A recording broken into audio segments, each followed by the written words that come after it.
Nothing out of the ordinary ever happened. He liked it that way, predictable, safe.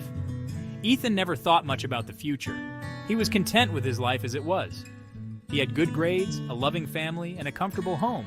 What more could he ask for? Little did he know his ordinary life was about to change forever. The dream was vivid, terrifying.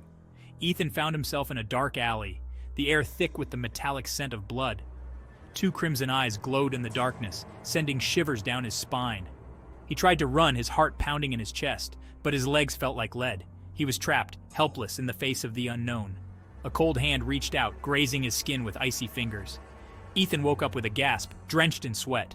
The dream felt so real, the fear lingering like a bad taste in his mouth. He tried to shake off the unsettling feeling, telling himself it was just a nightmare. But deep down, a seed of doubt had been planted, a seed that would soon grow into a terrifying reality. The next morning, Ethan woke up feeling strange. He felt different, changed. His senses seemed sharper, his vision clearer. He looked in the mirror and gasped. His reflection stared back at him, but something was off. His eyes, usually a warm hazel, now held an unnatural glint. They were almost a deep crimson, like bloodstains against the white of his eyes. Panic surged through him. He couldn't explain it, this eerie transformation. Was it connected to the dream? Was he going crazy? 1,000 questions swirled in his mind, but there were no answers. He touched his face, his skin ice cold to the touch. He felt a strange thirst, an unfamiliar craving he couldn't quite place. It was a thirst not for water, but for something else, something he couldn't comprehend. Driven by an unknown force, Ethan found himself drawn to a peculiar antique shop on the edge of Ravenswood. He had never noticed it before, but now it seemed to call to him, promising answers to questions he couldn't even articulate. The shop was shrouded in shadows, filled with strange and unsettling objects. Dusty books lined the shelves, their titles whispering forgotten secrets. The air was heavy with the scent of incense and something ancient, something vaguely familiar. An old woman sat behind the counter, her eyes sharp and knowing. She reminded Ethan of a hawk, observing him with an unsettling intensity. He couldn't shake off the feeling that she knew his secret, his fear. He wanted to leave, to run back to the familiar comfort of his life. But something held him there, an invisible force pulling him deeper into the shop's mysteries. "You're one of them!" the old woman rasped, her voice barely a whisper. Ethan froze, his heart pounding in his chest.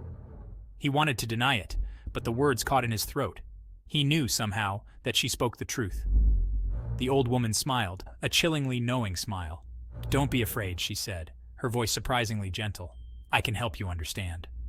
She beckoned him closer, her eyes boring into his soul. Ethan hesitated, torn between fear and a desperate need for answers. He had so many questions. What was happening to him? What did the dream mean? Who was this strange woman? Taking a deep breath, he stepped closer, drawn to her like a moth to a flame. He knew that his life, his very being, had taken an irreversible turn, and he had a feeling that this encounter was only the beginning. As the sun began to set, casting long shadows across Ravenswood, Ethan stood at a crossroads. The life he knew, the life of normalcy and routine, was gone. In its place was a terrifying and exhilarating new reality. He was changing, transforming into something he didn't understand. The thirst he had felt earlier was growing stronger, a primal urge he couldn't ignore. The dream, the old woman, his own reflection, they all pointed to a truth he could no longer deny. He looked back at the antique shop, a shiver running down his spine.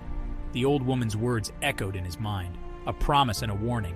He was not alone, but could he trust her? Could he trust himself? Ethan took a deep breath, the cool night air filling his lungs. He didn't know what the future held, but he knew he couldn't ignore this new path. He was a vampire now, or at least becoming one, and he was about to enter a world far more dangerous and alluring than he could ever have imagined.